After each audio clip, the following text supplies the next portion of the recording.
Welcome back, everybody, to day 4 of Holy Week. This is Wednesday. This is the day that Judas betrays Jesus. I think you're familiar with Judas, right, Dawn? I'm familiar with 90% of the Bible, I would say. So yes. So he doesn't get a huge spotlight. He gets very little about him. Consequences of your own actions, I guess. Jesus told the disciples very early on that somebody was going to betray him. They didn't understand it, what he was talking about back then. But now we're going to read, this is the moment. This is where it all sets out. The Pharisees and the Sadducees, the religious leaders, were already plotting to kill Jesus. We read the 7 woes the other day. If they weren't ready to kill Jesus before, they definitely were at that point. We're going to be reading Matthew 26, the plot to kill Jesus. This is verses 1 through 5, and then we'll do 14 through 16. When Jesus had finished all these sayings, he said to his disciples, "You know that after 2 days the Passover is coming, and the Son of Man will be delivered up to be crucified." Then the chief priests and the elders of the people gathered into the palace of the high priest, whose name was Caiaphas, and plotted together in order to arrest Jesus by stealth and kill him. But they said, "Not during the feast, lest there be an uproar among the people." So now we get to Judas being the one to reveal Jesus's hiding spot. This is 26:14 in Matthew. Then one of the 12, whose name was Judas Iscariot, went to the chief priests and said, "What will you give me if I deliver him over to you?" And they paid him 30 pieces of silver. And from that moment, he sought an opportunity to betray him. So there's other verses that describe what had happened here. We do not get to see what Judas's motives were for betraying Jesus, but there's kind of 2 theories, and they probably go hand in hand. But it's not something that the Bible really cares to emphasize. So obviously there's maybe greed, but what they paid him was about 4 months worth of wages. So it's like really not that much.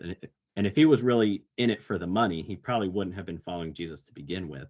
So it would be a little odd to see if that's where he was at, because Jesus always said to give up your possessions and follow me. So the other idea is that Judas thought that Jesus was going to be a military political Messiah who was going to conquer Rome, and Jesus was just the opposite. So maybe he got fed up with following Jesus and was like, well, this isn't going anywhere. So he just kind of gave him up. But in John's gospel, it says that it describes the feast, and Jesus passes Judas the bread, and Satan entered into him. And at that point, he went and sold Jesus off. It revealed his hiding spot, or not really a hiding spot, but where Jesus went to go pray in private, so that way the religious leaders could go get him. And that kind of brings into the big theological debate of free will. What do you believe, Dawn? Do we have free will? Well, here's the thing. Here's the thing about free will. If, God already knows everything that you're going to do and everything that ever will happen, do you really have free will? He already knows. If someone out there already knows everything that's ever going to happen and every thought, which is so creepy too, by the way, but that's besides the fact. It's like, are all of my actions already predestined, if that's the case? So does free will actually exist if God already knows everything that's going to happen? So I guess it depends on what you really believe. There's so many different belief systems I could go on with free will. We could be here forever just doing a free will episode. Yeah. But I mean, to me, I feel like most people have a Judas at some point in their life. Like, humans have always been scummy. I mean, and right now, like, for example, with ICE, like, it's a big salary to join on as an ICE agent. And people are just like, yeah, sure, I'll do it. And I'll sell out my fellow human being so that I can get paid like a little bit more money, because they're not even getting that much, like, in the grand scheme of things. But it's like, humans are just like that. You dangle a little bit of money in front of them and it doesn't even take much sometimes. I got people I work with that'll sell you out for like $2 more. Okay? Like, it doesn't take much for the human when it comes to money. Yeah, that's fair. And again, it's really hard to say if this was Judas's motive to begin with. Yeah. Even amongst Christian, the debate of predestination and free will, salvation doesn't loom over if you believe in free will or not. It's just a fun thing to talk about. But as we would see, I don't, just because what you mentioned with God knowing everything, do you really have free will? Just because he knows everything, I don't think that necessarily equals we don't have free will. Like, just because he knows everything that's going to happen doesn't mean he's forcing me to do that.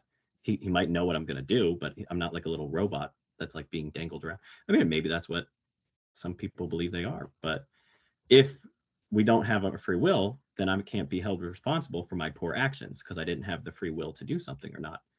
So, and I don't Well, think we would agree that we don't hold people responsible for their poor decisions. We most certainly do. but that also brings me back to what I said like in previous episodes about heaven and hell, for example, where I don't think it's right to hold someone accountable for the actions that you would live. Like, let's say I died tomorrow, I'm going to be held accountable for my actions of my 30 years for the next billion, trillion, gazillion years. Like, that ain't right. That's not Mm, cool. Like, I can't get behind that. mm. There's no redemption ever. Like, your Well, 30 years equals yeah. your eternity. I don't think that's right.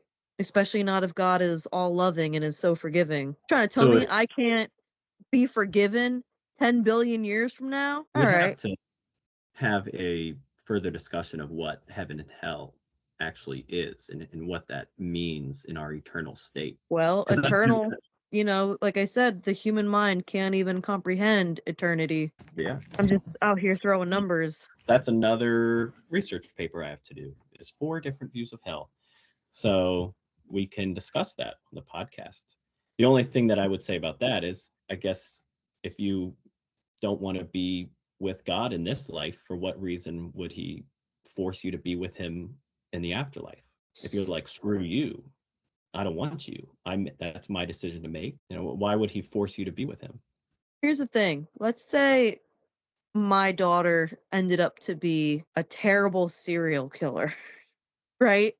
Terrible, awful. That's terrible. But in her final moments, me as a parent, I'm still going to be there, and I'm still going to want to, if there's an afterlife, I'm still going to want to be with her. I'm not going to cast her off. Of course, like, for example, like Dahmer's parents still loved him. If you're an all loving being, let alone a parent, I don't think that's right to just be so willing to cast them away forever, to turn your back. Like, no, you turned your back on me first. Okay, well, that's petty. That's petty.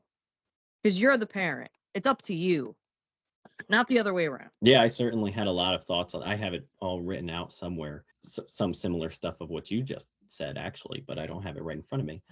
But yeah, that'll be a fun episode to talk about. Yeah, as always with any episodes, it's hard to get. These are topics that could go on for eons. So, and we try to bring it into like a hour time frame. So see what we can do. But for now, that's probably it that we have for the betrayal with Judas for today. And for tomorrow, we Yeah. have the Last Supper, which that'll be an interesting thing to talk about. So stay tuned. Make sure you subscribe and rate the channel if you haven't already. And we appreciate you guys listening. And we'll see you on the next episode. Peace.